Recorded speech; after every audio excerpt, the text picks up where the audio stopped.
The content on this channel is for informational and educational purposes only. Please contact a professional when it comes to your financial needs. This holiday season, I want you to stuff your stockings with actual stock. I'm going to go down some choices that I use or actually have purchased that are under $100 per share and returning about a 6% yield year over year. We're going to do that right here, right now on the Ujama Network. Let's go. One of the things I hope to accomplish while trying to build generational wealth is to save more. Now, instead of just putting money into a bank account, I decided to put it all into different stocks. That way, I'm paying or getting paid dividends versus just waiting on interest on the money sitting in the bank. The interest right now, you're maybe getting a penny in a year. It's just not worth it.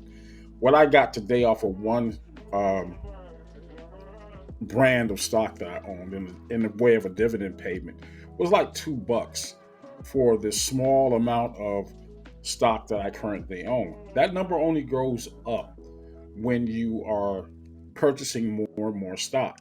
Now, I tend to leave my threshold into my budget. I'm not out here buying stocks in the hundreds of dollars. Stocks like Apple or Nvidia or Google or Tesla. Why am I not doing this? Because those stocks options, those commodities, they're hundreds of dollars per share. And the dividend yield on some of those stocks are less than a percent. The focus for me is to buy as much stock that pays the highest dividend yield I can get. And I'm settling around 6% dividend yield.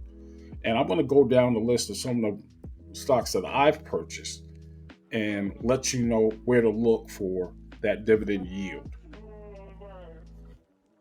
Now, first one on my list that I'm trying to get more and more of is Verizon stock. Now, I don't even have the carrier as a company. I use a discount brand.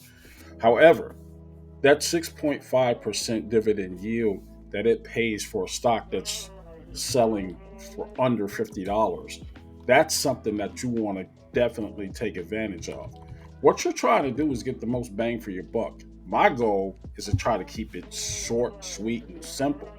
I'm trying to spend as little money as possible on stock while trying to get the most out of returns. Now, these are just some that I've picked up myself and something I can do with the money I'm putting aside as my savings. Now, if you want to try to save, I'm trying to look at 10, 20% of my income after my expenses and just put it away.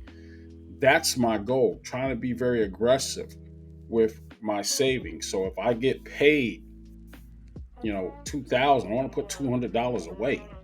You know, if it's $1,500 a month, well, I'm putting away $150. That's 10% of my income. Trying to do 320. That's what I want to go to. I want to get to the point where I am putting away 10 to 20% of my income in savings and then letting that savings grow based on stock prices and dividend yields. Flu season, and another one that comes to mind is my Pfizer. Pfizer is doing pretty well with a dividend yield of about 6.61%, and it is under $25 per share. This is one of those things that you build over time with money that you would normally spend on a lunch in America right now. So cook a meal and take that 25 bucks and buy you at least one share of stock. Um, that's what I do. Again, I'm trying to find some high yield, low cost stock that I can just put away and forget about it. As these things start to grow, I'm also using the reinvestment tool that you can go ahead and take those dividend yield payments as they're coming in and reinvesting it back into the stock.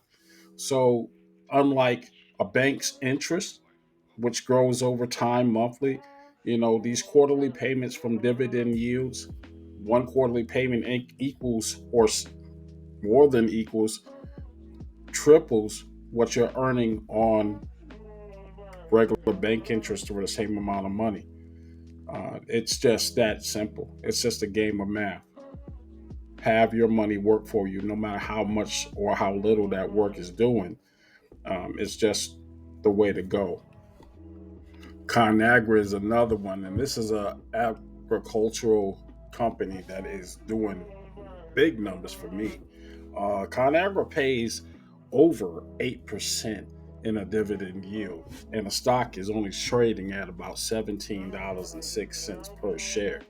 You can really rack up on this. Now, those dividend payments, I think, are annual or semi annual. Most of them are paid like quarterly. I'm not really sure when it was.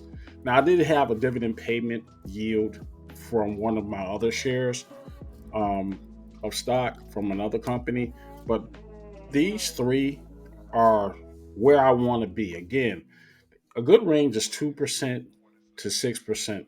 I've got a couple of stocks that are under $100 and are paying dividend yields of 8, and sometimes one is at 12% dividend yield.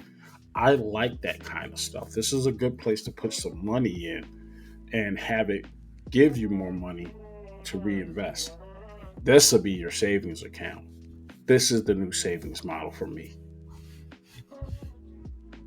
The last one I'm going to talk about is kind of a hometown favorite. My Swift and Wesson brand. It is very, very inexpensive. When I purchased mine, it was just about $8 a share, somewhere around there. It's up to $10 today, and the dividend yield on it is only around 4%, 4.74%, but it's a hometown favorite. Another way I'd like to choose my stocks is products that I actually have owned or used, or all of the above with Smith and Wesson. Hometown favorite. It's a product that I stand by. Um, they are actually a sponsor of this channel, and I just hey, I know that company is not going anywhere. Now the headquarters left Springfield, just like I did, but and relocated to the south. But hey, such is life. But the brand remains, and as far as I'm concerned, a 4.74 dividend yield is respectable. Now it doesn't hit my 6% mark, but it definitely does the job. Let me know what you think on this topic. What are your strategies? Leave those comments below, and I will talk to you soon.